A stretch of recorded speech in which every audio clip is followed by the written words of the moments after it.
Salut, c'est les Jérôme. On reprend le montage des cloisons avec le cloisonnement intérieur des pièces. Ici, pour cette salle de bain, on va faire une cloison avec un angle sortant.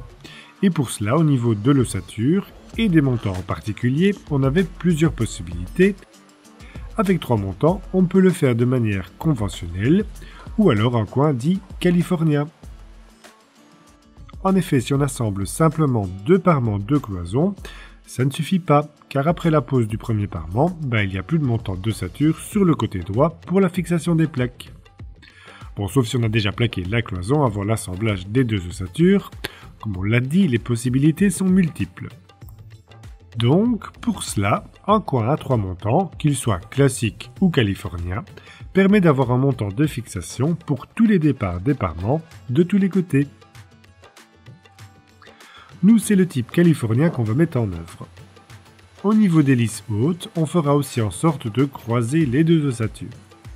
Il ne faut pas non plus qu'on oublie la poutre. La partie droite doit d'abord être mise en place avant le reste. Bref, tous les montants, entretoises, etc. ont déjà été coupés à dimension dans le SLS et on peut passer à l'assemblage de l'ossature. Alors, pour ceux qui se demandaient pourquoi du bois plutôt que des rails métalliques, ça a été un choix difficile. Notre penchant pour « il faut que tout soit bien droit » avait tendance à nous emmener vers la solution Metal Stud, mais finalement on a choisi l'ossature bois, à nos yeux plus écologique et robuste. Et puis c'est parfaitement adapté à notre méthode de pose et les diverses contraintes qu'on a ici ou là. De toute façon, les 2 solutions ont leurs avantages et inconvénients. Il n'y a pas de solution parfaite et c'est certain qu'on voit plus facilement les inconvénients de ce qu'on met en œuvre plutôt que ce qu'on ne fait pas et qui promet toujours mieux. Bref, on installe la première partie de la cloison qui est serrée entre 2 vis pour ne pas qu'elle bouge pendant la fixation. Et puis le reste. Et tout se met bien en place. Ensuite, on peut poser l'OSB.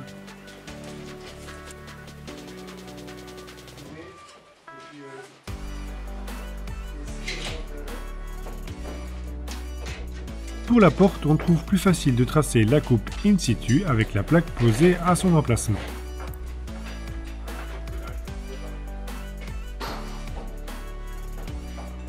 Alors, ce n'est pas du tout obligé, mais on a choisi de poser un cordon de mastic élastomère dans les angles formés par les cloisons entre elles et avec le sol, surtout à des fins d'étanchéité.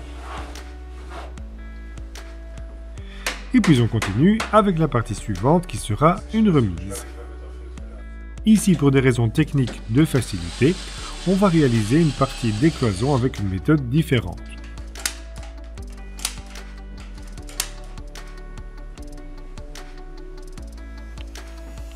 On a déjà fixé les lisses hautes et basses, c'est-à-dire les montants horizontaux. Et puis on intercale les montants verticaux entre les lisses au fur et à mesure. Et pour cela, les entretoises aident à respecter l'espacement correct, même si c'est indiqué sur les lisses. Pour les fixations, il faut alors faire un double vissage en étiquette, c'est-à-dire de visser le montant de part et d'autre dans la lisse avec des vis à 45 degrés.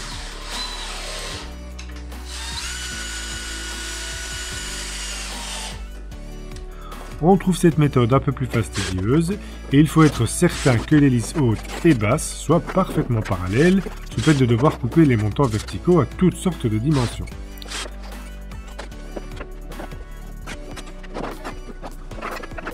Comme on le disait précédemment, on a essayé de respecter le montage pour une installation classique, où l'anthrax des montants est celui de la largeur des plaques, ce qui permet de la fixer de chaque côté.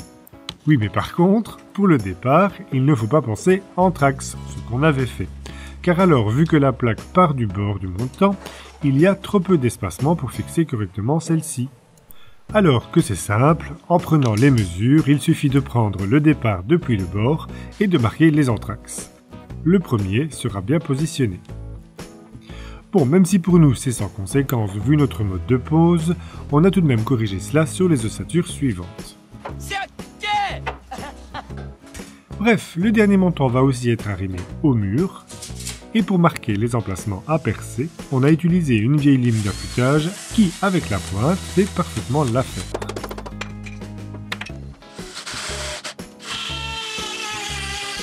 Pour connecter le dernier montant à la lisse haute, à cause de la muralière, il faut ajouter quelques épaisseurs consécutives. Mais tout se met bien, tant au niveau des lisses que des montants. Allez, l'OSB maintenant. Et hop! Dans le sas d'entrée, il y a un espace intéressant sous plafond qui pourra servir de vide technique. On saute un petit peu dans le temps, après que les réseaux ont été installés, et puis l'isolation, ce qui nous permet de fermer la cloison séparatrice pour pouvoir continuer de ce côté. On aurait d'abord pu monter toutes les ossatures et faire passer les réseaux avant, mais on a choisi de le faire comme cela pour pouvoir poser l'OSB en une fois sur la paroi, ce qui engendre moins de coupes. Puisqu'on parle de coupe, d'un autre côté, on s'est un petit peu complexifié la tâche pour le haut des cloisons où il nous faut vraiment un tout petit morceau d'OSB. Normalement, on aurait coupé cela depuis une plaque du côté languette et puis le restant de la plaque serait le départ d'une autre cloison au sol. Mais ça ne nous arrangeait pas toujours. Alors, quand il le fallait, on a simplement prélevé à nouveau une fraction d'une plaque déjà coupée et réalisé la languette. On a fait ça avec l'acier plongeante. Ça va encore vite et il ne faut pas non plus que cela soit trop parfait, c'est pour un tout petit morceau qui est maintenu tout du long sur la lisse haute. Du coup pour cette pièce, et cet étage d'ailleurs, on peut passer aux dernières ossatures.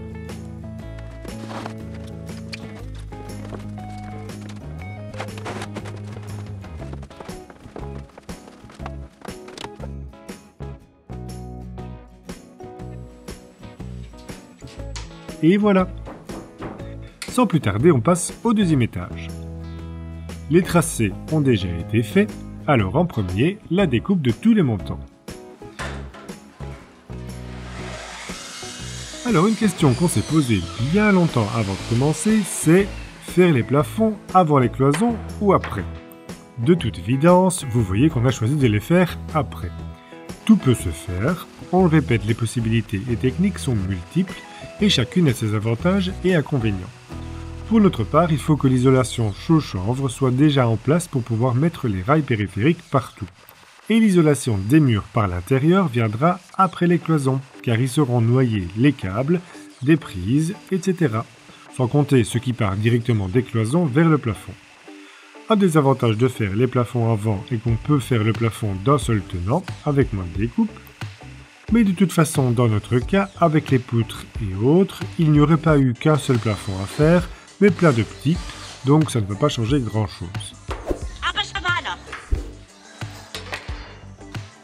Bref, tout est prêt, sauf que, et on l'avait pourtant noté, on a oublié la poutrelle qui nécessite un ajustement de la lisse haute. Bon, c'est un petit peu plus difficile, mais ça peut toujours se faire ensuite.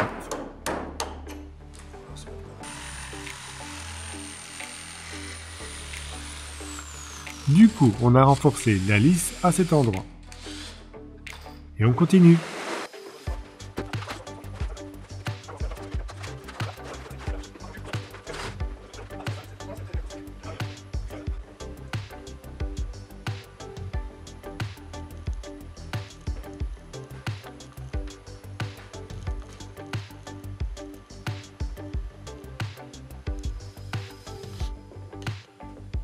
On prend toujours les marques au sol pour reporter sur les lisses, les portes, montants et poutrelles.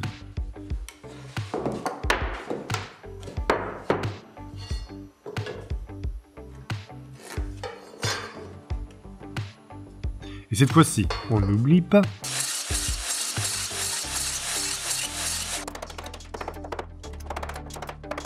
Et puis on peut tout assembler et arrimer comme on l'a expliqué précédemment.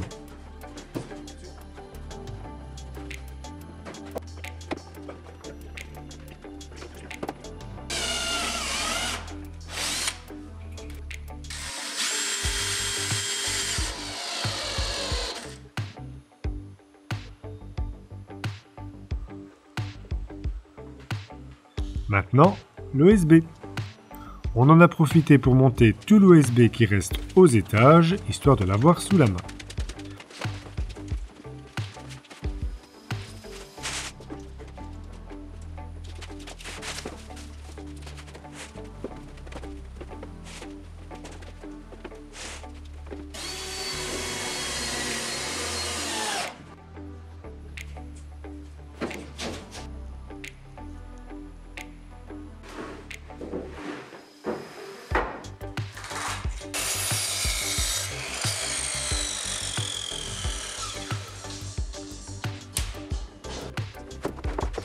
Finalement, on assemble la cloison en mettant les entretoises en place, ce qui est plus simple et garantit le bon espacement au centre.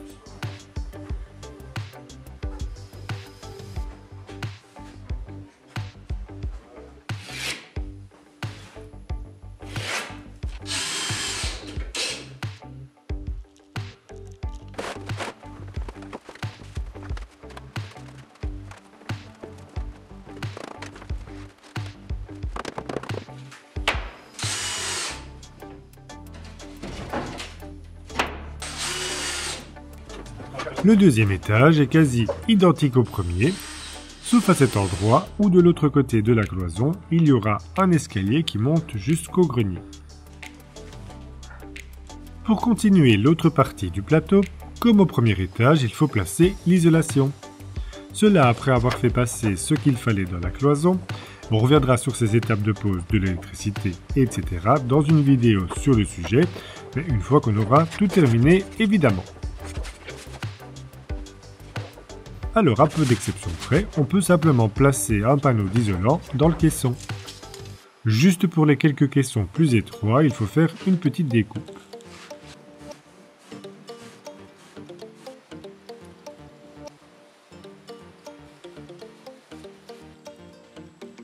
Et puis, on reprend.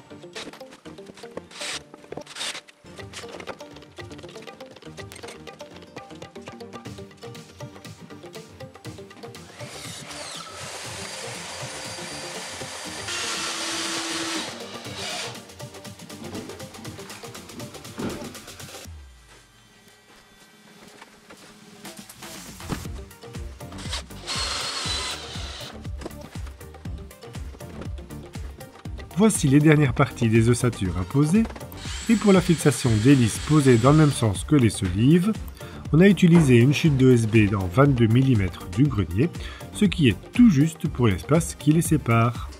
Pile poil. C'est ce qu'on a également fait dans la première chambre de l'autre côté de la cloison séparatrice. Une fixation tous les 30 cm environ, et on n'aura aucun mal à placer l'isolant par-dessus. On termine par les quelques plaques de USB.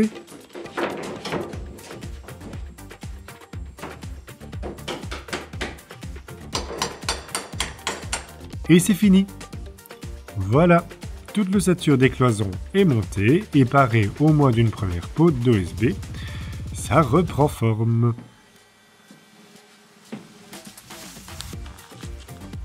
Merci d'avoir suivi cette vidéo. On espère qu'elle vous a plu. Portez-vous bien et à bientôt.